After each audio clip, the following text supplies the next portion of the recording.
Alors le titre de mon texte d'aujourd'hui sera « Café de la gare ». Tous les dimanches à 17h à Paris. Alors, je ne savais pas où le loger. C'est bien au début.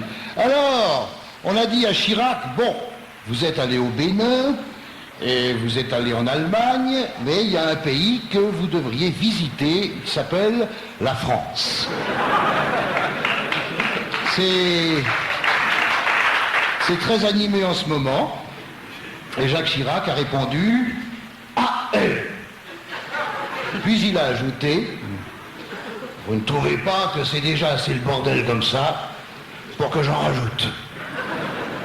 J'admire la lucidité de cet homme qui sait qu'il n'est pas indispensable. Que quoi qu'il arrive, non seulement on peut se passer de lui, mais on doit.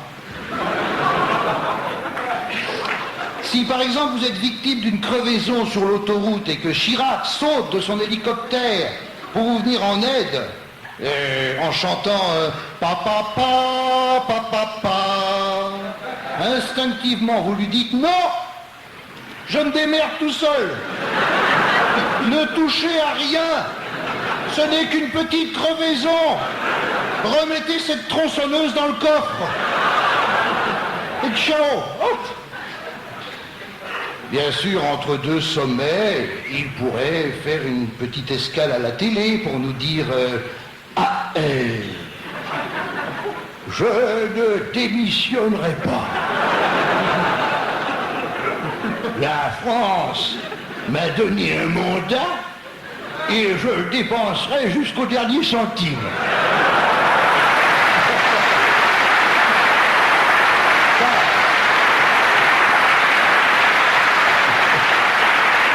Car Chirac, de plus en plus, ressemble à De Gaulle dans l'état où il se trouve actuellement.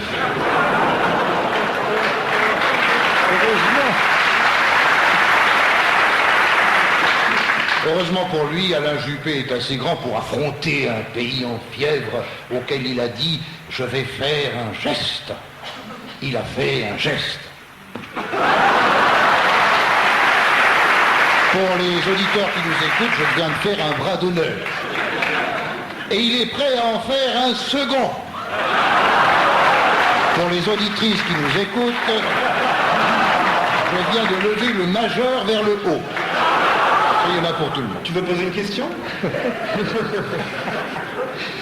Si le premier geste ne suffit pas. Oui, c'est pas grand-chose, mais lui, au moins, il tient ses promesses. Sa cote de popularité est faible, et ça vous étonne. Mais ce qui est étonnant, c'est qu'elle ait été forte. Profitant du merdier dans lequel il patauge, les rats quittent le navire avec Pasqua en tête. Pasqua est prêt à devenir Premier ministre, il en rêve et nous non plus.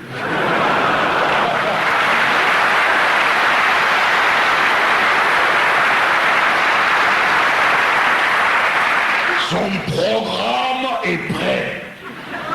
Son programme. Et tient tout entier dans un casque de CRS.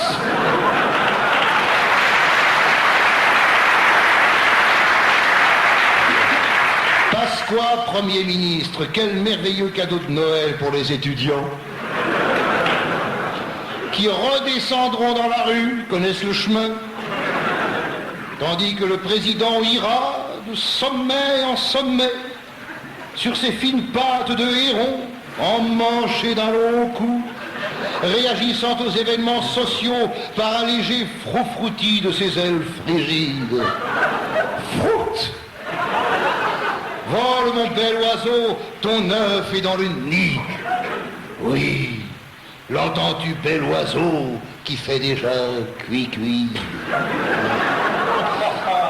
Les Français doivent rêver. Vous savez qu'au Bénin, non mais sans déconner là, parce que là je déconne, au Bénin, il a beaucoup appris auprès des indigènes. Il sait maintenant que quand une négresse à plateau vous fait une pipe, ça vous remonte les couilles.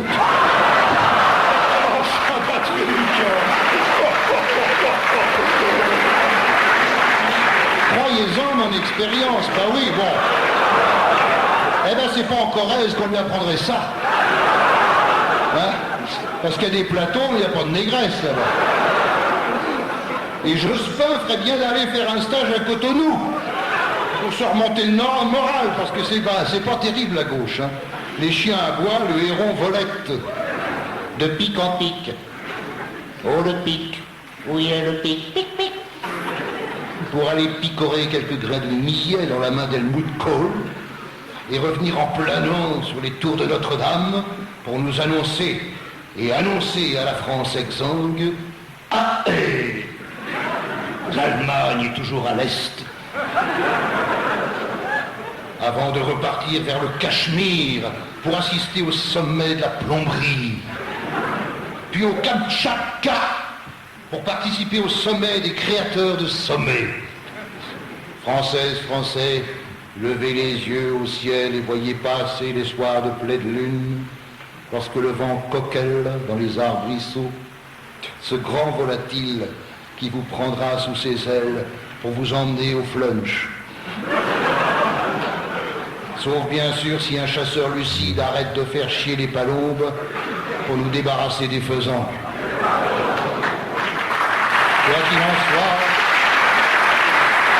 Quoi qu'il en soit, et malgré tous nos malheurs, en cette période d'exode, bonne fête de fin d'année, et pour 1996, Jacques Chirac vous l'annoncera le 31, je cite: ah, bon anus et meilleur d'eux.